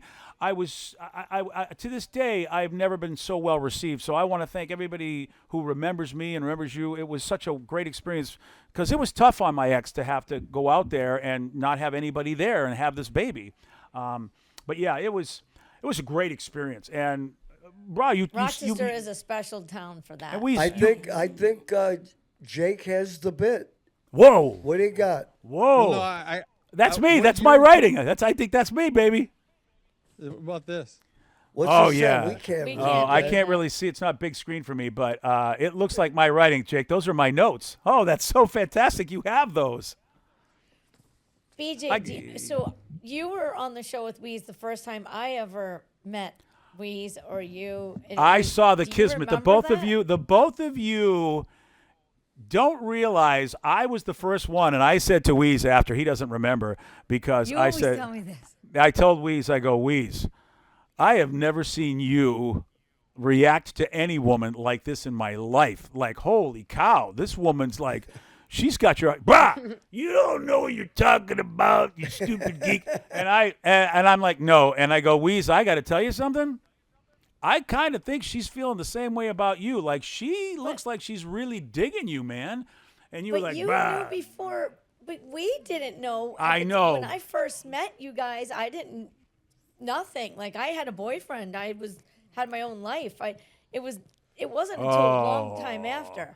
It was, it's So- subconscious. I'm telling you, because look, you sat and watched. When you're like me and you're the sidekick, you watch. You have to watch things and you have to pay attention so you can know when to talk Yeah. and say the right things. So when you two would be talking, I'm waiting for, should I respond? Should I say anything? But I'm also looking at your demeanor, your body language, your facial expressions, and the both of you, I'm like, oh, there's a spark here. These two like each other. You may not have known it consciously, We but didn't, I'm like, 'cause- I mean, there's that lizard brain animal magnetism thing, man, and it was there. And I remember, and then Weeze's response was perfect, because usually Weeze would be like, bruh, you don't know shit about nothing. Basically, you're way out of your depth, Donnie. That kind. He'd always give me that kind of response. But this time, he's like, bruh, oh, come on, bruh. And I'm like, oh. That's so funny. And Yeah, again, I remember you telling me that story. And I'm so happy you guys are together because, and I definitely want to say this because I know that you showed the video in the last episode, and people were like, oh my God, you guys. But you guys love each other so much, and you're such an inspiration to me. Like, you're a couple that no matter what happens, you will never stop having adoration for each other. Like you just, whatever goes on, you guys love each other. And with Weeze, I have to tell you something. It was amazing to see that in him, because I only saw him do that for his boats. So I thought it was amazing that finally a human captured that. All right, BJ Shea, the best. I'm telling you. Find him in Seattle. You'll see him in the front row at the Super Bowl this coming Sunday. Go What Hawks, are you gonna baby. do for the Super? What are you gonna do, Beach? See you at home? I'm gonna be a little lame, and I'm gonna watch it with. This is baby's first Super Bowl. He's been a good luck charm, this kid. He was born in October, and nothing but good things have happened for the Seahawks ever since. So that kid's got to be in front of that TV, whether he wants to or not.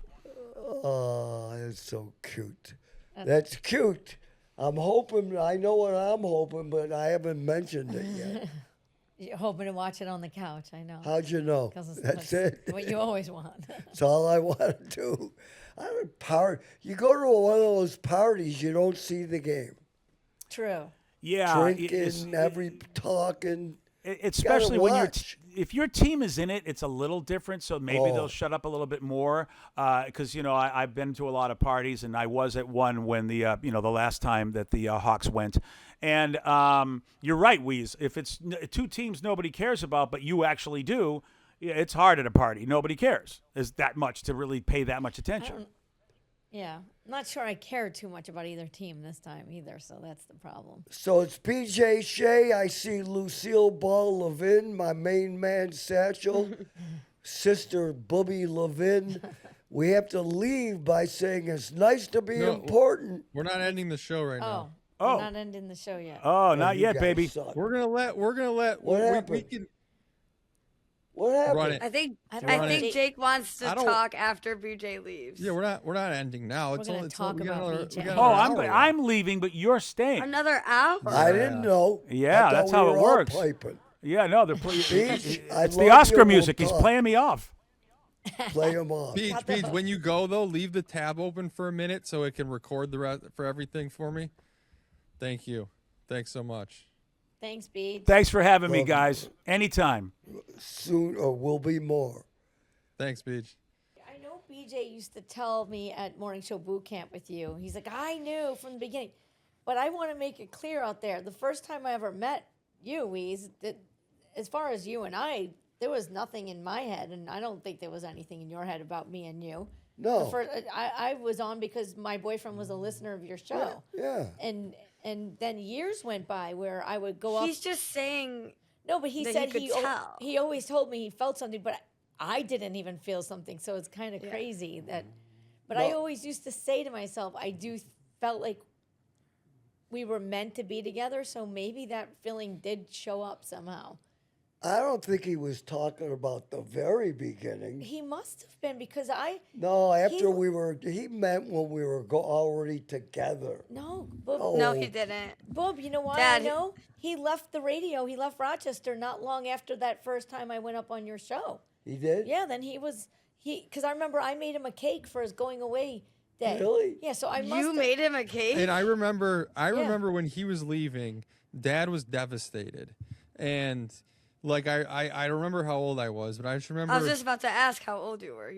I was like, young enough to recognize like it was a big deal. Like he was losing like a big thing, and I remember him being like, he's got a better opportunity in Seattle, like it's gonna be better, like. But like I just remember it was a big deal to you. It was the first time you like it really felt like you lost something big on the show. Yeah, I used to hate losing certain people. He's one of them. But then you got used to it. Then what? Then you had to get used to it because then you heard a revolving door for a while. For Well, years. I mean, there were a couple people we had on that show that were terrible that were let go by management. Right. For some good reasons, some bad reasons. But the only people I hated losing were Beej, Stephanie Miller, well, a lot of producers, Courtney and Charlie and... Courtney had to be that's the other thing I wanted to ask him. Who was the producer? Because I think the first time I ever went on your show, Courtney was the producer. And then I must have filled in a couple times for Cindy, and that's how I was close enough to BJ to think about making him a cake when he was leaving. It was But like you filled in on the show back then? Yeah. Not because of Dad. Dad's producer would call me and say, hey, Cindy can't come in today. Can you come in? And I would come in, and so there'll be episodes that I'm on. Did you get paid? No. Dad would sometimes, they would all go to lunch at Mama Son's. Sometimes he would give me gift cards to someplace, or sometimes I went to lunch with you guys, but I would leave work and I'd go back to work. I had a job. I worked at Kodak, and then I would take a half a day off of Kodak and then go back into work for the rest of the day. But I didn't do it very often, just whenever Cindy wasn't going to be there. But Dad wasn't the one that called me. It was always his producer that called me. And that's why the first time Dad ever called me, when his wife broke up with him, and I was always like, why is he calling me? Because he never called me. I was like, this is weird. Look at his face. That Wease is calling me. Remember? Because you had my number because I had that water skiing accident in Sodas Point, and my friends saw you at Mama San's and told you about my water skiing accident. And I didn't know the water skiing was in Sodas. yeah, it was You You didn't? never told me it happened in Sodas. happened in Sodas, but it was not when I knew Sodas. We didn't. She didn't It was. know. I was at some guy's house that had a place in Sodas, and we went water skiing. That's when it happened. But so that's how you had my number to call me that time. So I that- felt bad because you got beat up with the water ski. No, I know. You called me because they made you call me, but that's how you gained my number. Because you never called me when when they were asking me to do the radio show. It was always your Charlie or whoever was your producer at the Yeah, time. well, since we're going on and on with this crap, just know I had no intentions. I know. Tell the truth. That's what I'm saying. You didn't get to the part. Oh. Just shut up, Lucy. I used I to. didn't say anything. I saw Mug. When he first called me, he really intended to just, you wanted someone to hang out, go to movies and dinner with. That's what. For real, with and we- nothing. Yeah, no, I believe it, but like it's not like a bad I thing. know. And we did do that for the longest Long time. time. Nothing. Nothing. And then- Even if you did like try to court her, what would be the problem with that? Did she have a boyfriend or like what? Even No, if she did, no. like I what? was broken up with my boyfriend for years, and I would see your dad out. By then, we knew each other. Like if he would See your dad. he would he'd be out at an event, and I would see him, and I knew him enough to go up and say hey, and he would always ask me about my situation and for you, and I broke up with the one guy, and I was dating different guys, and he used to go, be careful, don't let anybody take advantage of you, because I had a house. She had Had her a own house good at job. 26 years old with her own money. 23. She made 23. I had my house- 24. I'll look up when I built my house. I think I was 23 when I built my house. She did. That's insane. Yeah, I had a good. Anyway, I fixed her up with two guys to show you honestly. I was yeah. trying to set her up. During Didn't this, I? yeah, Didn't during the times when we would go to dinners and movies, he did. He tried to set me up with guys because he was seeing many various hoes at the time. Sure, I was seeing women's. You weren't I'm dating still anybody. confused why you wanted to make it clear that when you called her, Yeah, you weren't trying to date her, like you're trying to protect something. But you could have been. Like, why But are you he- making that clear? I'm confused. he wants to know why you care about making it clear that day you called me when I met you out for dinner with all those guys that that you weren't trying to date me then.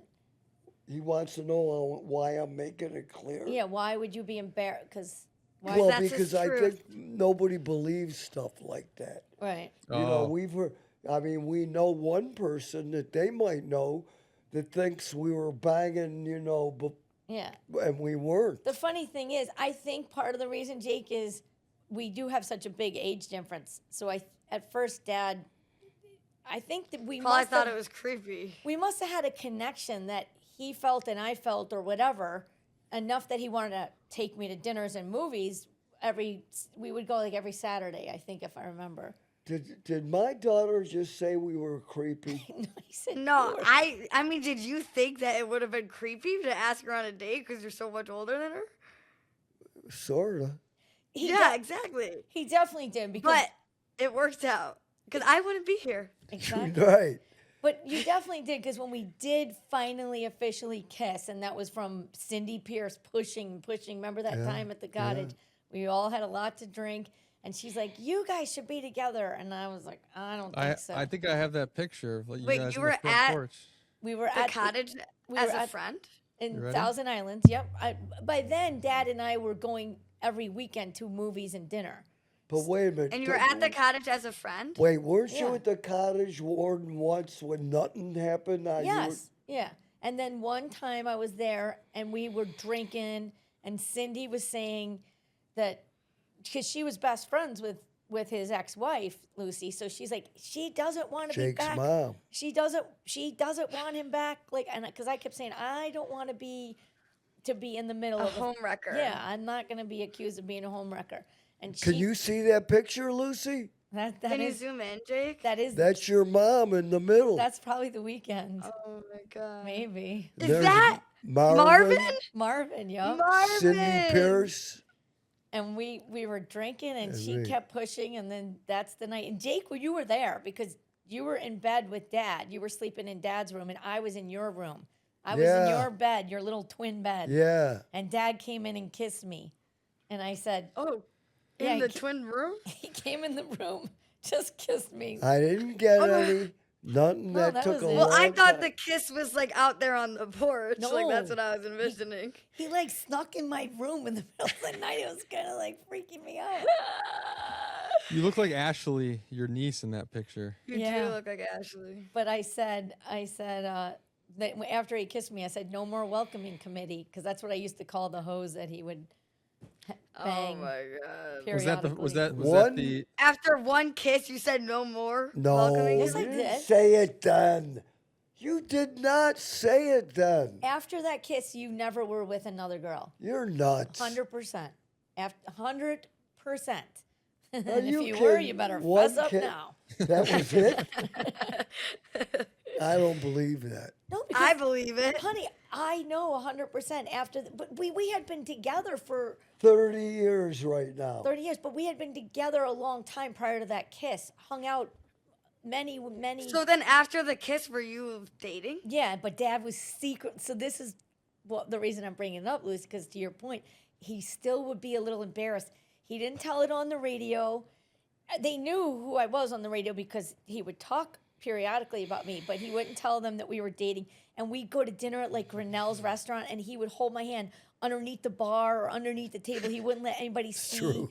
He was still feeling uptight about it because of the age difference, I think. Yeah. Well, I'm sure a lot of people had a lot to say about it, I'm sure. I have audio of him telling his mom for the first time on the air about Doreen.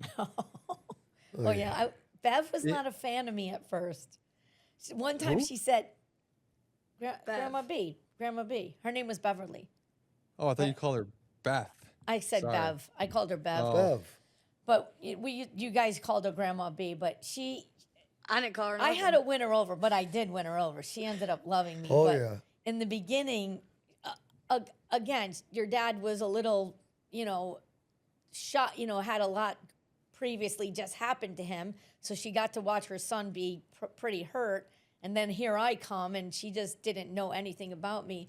And I remember her one time saying, "Oh, she's going after you in her little bobby socks." Remember? She said bobby socks. I'm like, the hell is lady, that? I'm so young, I don't even know what bobby socks are. Well, Jake, I will tell you the funny thing about relationships is that you can't ever regret any of them. No. Because look at Lucy. She wouldn't exist. I and hope you don't regret me. So what for are you the other, regretting? I mean, no Jake, Right. I see. no No Abby. Diane? I thought Imagine you were no gonna Diane. go Diane. like What, Jake? there's way deeper lessons than your children as to why every relationship should you shouldn't regret. Like I think children is a pretty that's deep a- message. it's a big great one, one. but like it's the most obvious one. Like how about you learned a lesson because of this or that, or you became a stronger person, or you have a kid. Obviously, you're gonna have kids. Like no matter what, you never regret No, a I child's disagree with you, relationship. Jake. I know a lot of people who had relationships when no kids are involved.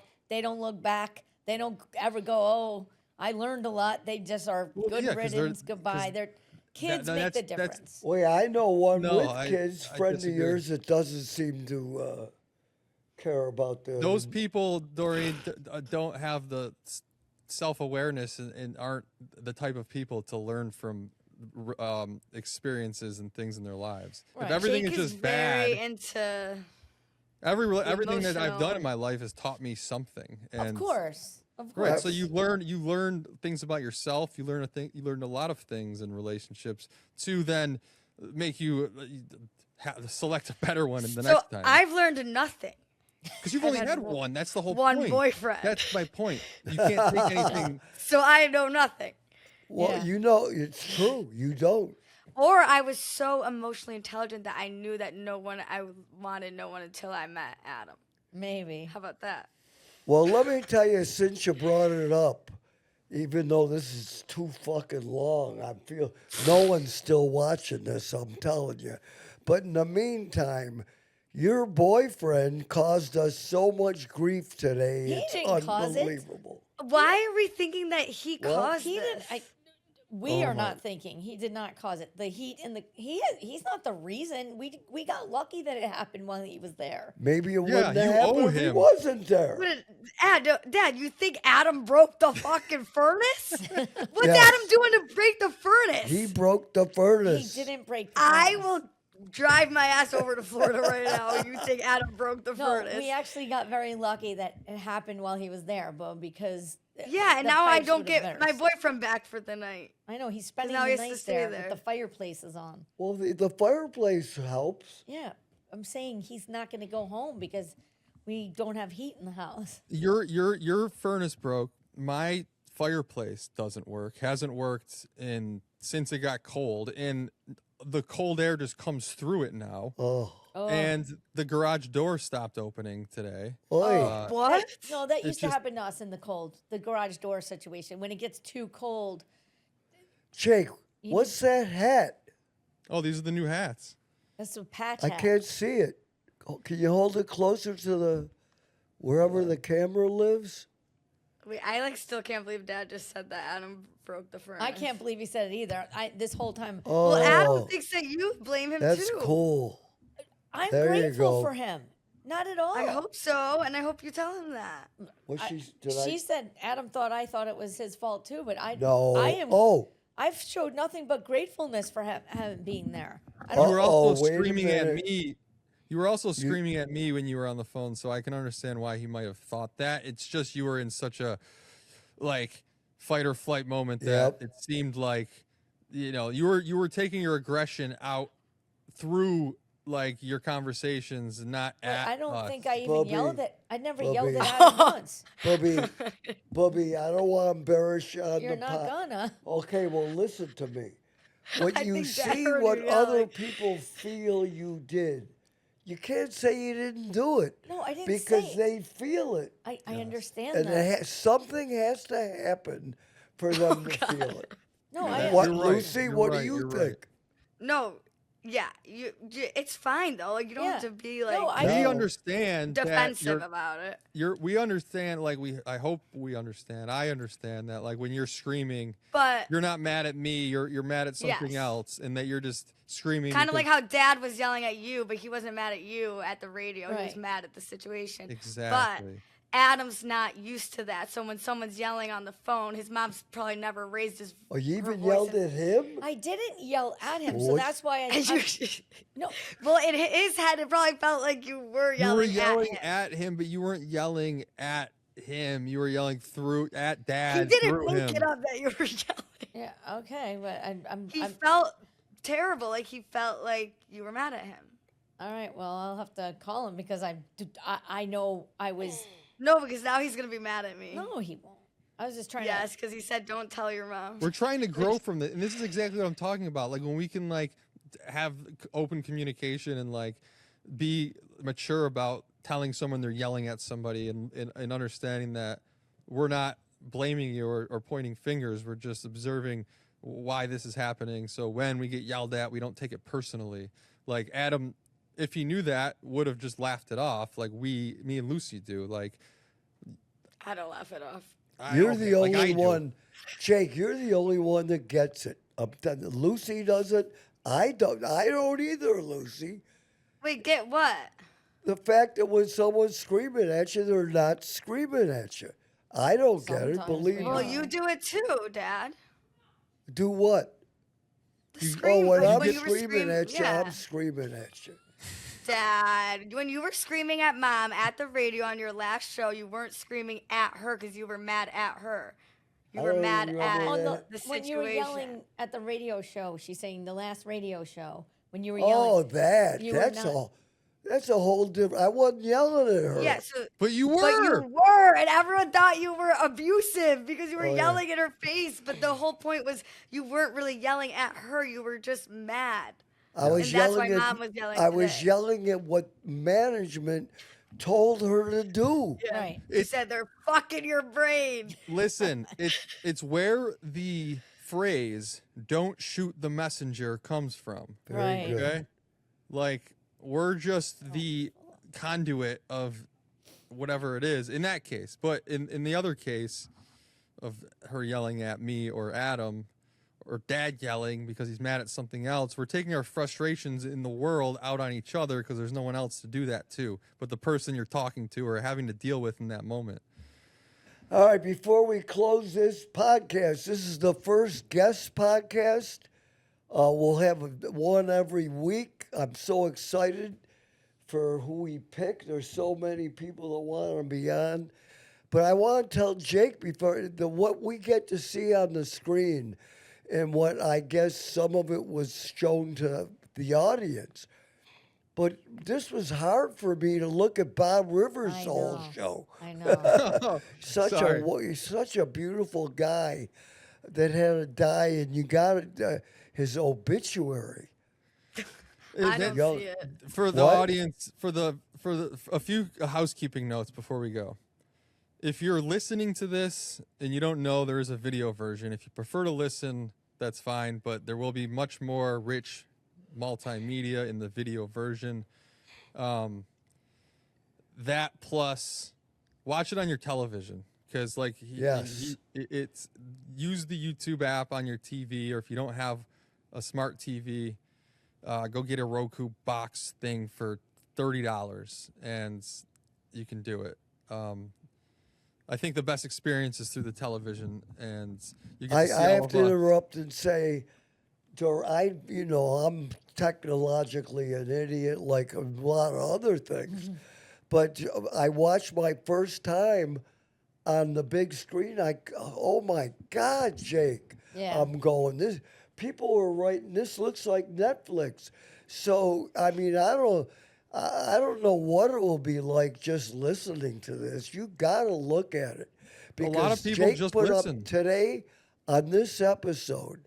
There were so many pictures on screen of what we were talking about. It's phenomenal, Yeah. and to hear it's probably nothing. Yeah, well, there's a podcast I love that is video, and sometimes I listen to it in the shower, so I can't see it. But like, and Gotta they'll see it. They'll talk about things that they're showing, and you can't see it. It's You Yeah. gotta see it. And then Pictures. the last thing, I'm gonna launch these hats on the website. Probably by the time this goes live, you can go to the Wease Family Circus website to. Is purchase it the up? by the time this launches, it will be, yes. So you can buy a hat. There's only limited quantities, so it might sell out. And then everything else will launch very soon, I promise. We're We'll trying to source locally for everything, right, Jake? Is that? Yeah. I have to get final pricing and then put everything up on the site, but everything else is pretty much figured out. I got all the shipping taken care of. We're gonna be mailing these things out personally, so I want to make sure the quality and everything checks all the boxes. So in the first like 30 orders are gonna get a free bumper sticker, Wease bumper sticker. Yeah, and then we'll have more What a stuff, deal. stickers. All and- bumper sticker. You're embarrassing me again. What a treat. Bumper stickers are free for everybody anywhere. I've been living with bumper stickers for 40 years, bro. We get them out there on the Yeah, car. but prices. Yeah, I'm not saying the first 30. I have only 30, so then. Oh, you only So they're have all to. free. Okay, that makes sense. You just get one whether you want one or not. Yeah. You don't order it. It sounded like you were implying after that they were for sale. Don't ever sell a bumper sticker. No, they'll be packaged gifts once we have a dollar to spend on something else, because there isn't any yet. So All right, kids, this is the powder, so we love it. Please keep watching. We'll keep trying our best. This one, I don't think you can beat this. This was too good, Jake, with the visuals. This was too phenomenal. I'm gonna have Did you. he say this is the powder? Yeah, why are you saying the powder? What is He's that saying, mean? like, when you take a powder, you You take know a how pass, to take a powder? When you take a powder, I you have say goodbye. no idea what that means. Oh, man, what's with you kids today? I'm See, this gonna is the take a powder? powder. That's when you leave. I'm thinking he's talking about like the powder snow outside or something. Powder I my honestly don't- balls. Okay, what? But we were talking about that last night. His baby powder? Yes. Yeah, ball powder. Well, Okay. so this is the Wease Family Circus, brought to you By Right. Clark Peshkin. Go see him, man. Learn about estate planning. Well, obviously, you could do your divorce or big-time divorce lawyers. family law, divorce law, but they also are the experts in estate planning, wills, and trusts. They have free workshops. Go check it out. It is worth it. So you can sign up on the WeaseFamilyCircus.com website or the Clark Peshkin website /Wease. It's free and it's important. People don't know about estate planning. They think a will. A will is not enough. With a will, your kid's going to have to go to probate, got to go to court, and they end up taxing on your house. All you gotta do is go to the seminar with Brother Clark, and you'll learn and do what you gotta do. Don't do it, do it, but it's free. Get educated. We're out of here. It's nice to be important. But But it's it's more important more to be important nice. to be Hey, boy, Hey, Shaq. What? Listen, I'm bringing. You have to have brunch with my girlfriend. A girlfriend? Yeah. What? She doesn't know. What, are you kidding me? Whoa, Shecky, you don't know about this? No. Oh, he's bringing down. What do you think I meant when I said Doreen Manicotti? I don't know, honey. I meant Doreen. I don't know what you're talking about. That's his new girlfriend. You want to know how old she is? Why? What do you gotta? what do you gotta start around? Cindy knocked me down. You want to know? Yeah. Wait. Well, it's better she knows now. I'm setting her up and getting her ready. 27. 26. 7. Give her the 7, will you please? 27. She's an engineer, though, And a dancer. at Kodak. That and a $50 will get you a cup of coffee. Hey, the $50. You're absolutely right. No, she's. You know what, Shaq? Under the circumstances, it's all a tragedy, but she's a very nice girl. You're gonna really like her. You will like her. I know, Shaq. What are you gonna do? How can I like her when I have to settle first business first? I have nothing against her. I mean, I know. I Ma, got you. there's no business to settle. Forget that business. Oh, really? Yeah. Oh, okay. Which business is that? Oh, how many Okay. business is there? In the meantime, my first business is in the hospital. Who's Sandy? Yeah, That's right. She's in the hospital. that's right. She's doing well, though, Shaq. Well, her mom called me last night, Oh, good. and I know. but of course I'm worried about her. I am too, and she's one of my dearest friends, so you can imagine it's tough. I know, dear. I know where you're sitting. I know where I'm sitting. It ain't a pretty place, but No, it isn't. I gotta tell you, Doreen's a nice girl. Well, I'm glad for everybody concerned. I know you're not, though. You're kind of pissed, and I don't blame you. Well, anyhow, Man, you can. take care. Shaky, Shecky's What? mad. Why do you make her go to lunch? you gotta be nice. I gotta be nice. Yes. I gotta guarantee you this. Yes. Why, for God's sake, you gotta be kidding. I'm not kidding. Well, then don't invite me. Oh, look how peek at Boys, this. oh boys, she can't make guarantees. Whoever heard of this? It is a little soon. Well, So what you are get- you preparing me for God's sake? To be nice. Be nice. That isn't hard. And then Thanksgiving, too, you know. No, is that so? Yeah. Well, I don't know anything. Wait. See, no one has let don't get it. Shecky in on this. You get dumped, and you're just trying to rebuild your life. Man, I mean, what else can you do? Life goes on. You got to be happy. Don't you want this kid to be These happy? old people, I don't know what they want me to do. You want this kid to be I happy, think don't you? certain things are personal and private, and I'm not going to discuss my affairs on the air for the whole world to hear. I don't Alright. blame you, Sheck. All right, Shaq. My son can do that, but not me. All right, Shaky. All right, how's your weather? Have you got snow yet? Not snow, it's 70. You're kidding. Nope. Well, I'll be damned. 70, baby. Well, it's awful warm down here, but I haven't been swimming for a week because of all the rains. Have you seen any gators? No. No gators? They're washed into the ocean already. Remember that one used to live behind your house? Yeah, he went to better field. All right, Shaq, I'll talk. Okay, thanks for the call, and I'll be looking forward to hearing from you. At least I can hear from you when you come down. I'll be down Thursday night. I'll call you. Well, I say I can hear from you if I don't see you. I'll be calling you off the air to fight with you. Oh, on the air. Off the air. Oh, don't off need the to air. fight. All right, Yeah. we'll have a good bout. Oi. Just be prepared. Oi. Oh, you are.